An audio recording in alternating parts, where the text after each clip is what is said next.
They built the altar of burnt offering of acacia wood, 3 cubits high. It was square, 5 cubits long and 5 cubits wide.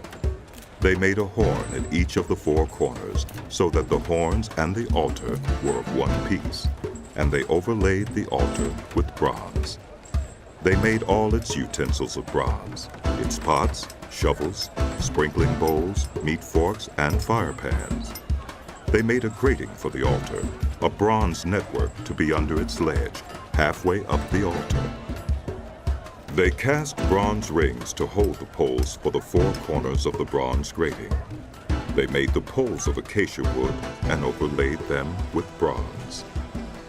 They inserted the poles into the rings so they would be on the sides of the altar for carrying it.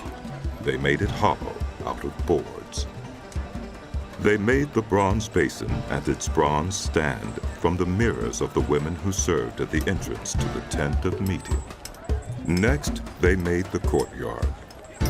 The south side was 100 cubits long and had curtains of finely twisted linen with 20 posts and 20 bronze bases, and with silver hooks and bands on the posts. The north side was also 100 cubits long and had 20 posts and 20 bronze bases, with silver hooks and bands on the posts. The west end was 50 cubits wide and had curtains, with 10 posts and 10 bases, with silver hooks and bands on the posts. The east end, toward the sunrise, was also 50 cubits wide. Curtains 15 cubits long were on one side of the entrance with 3 posts and 3 bases, and curtains 15 cubits long were on the other side of the entrance to the courtyard with 3 posts and 3 bases. All the curtains around the courtyard were of finely twisted linen. The bases for the posts were bronze.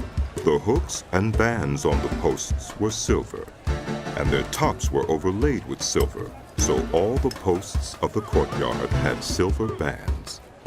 The curtain for the entrance to the courtyard was of blue, purple, and scarlet yarn and finely twisted linen, the work of an embroiderer. It was 20 cubits long, and like the curtains of the courtyard, 5 cubits high, with 4 posts and 4 bronze bases.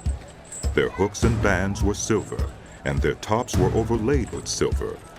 All the tent pegs of the tabernacle and of the surrounding courtyard were bronze. These are the amounts of the materials used for the tabernacle of the covenant law, which were recorded at Moses' command by the Levites under the direction of Ithamar, son of Aaron, the priest. Bezalel, son of Uri, the son of Hur of the tribe of Judah, made everything the Lord commanded Moses. With him was Oholiab, son of Ahisamach of the tribe of Dan, an engraver and designer, and an embroiderer in blue, purple, and scarlet yarn, and fine linen.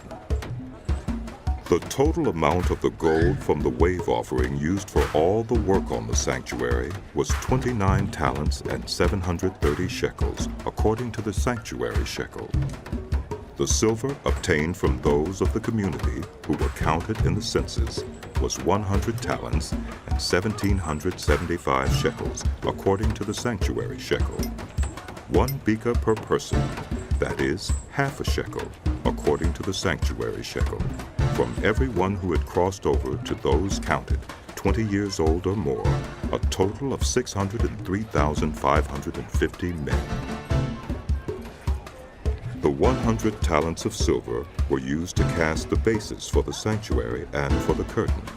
100 bases from the 100 talents, 1 talent for each base.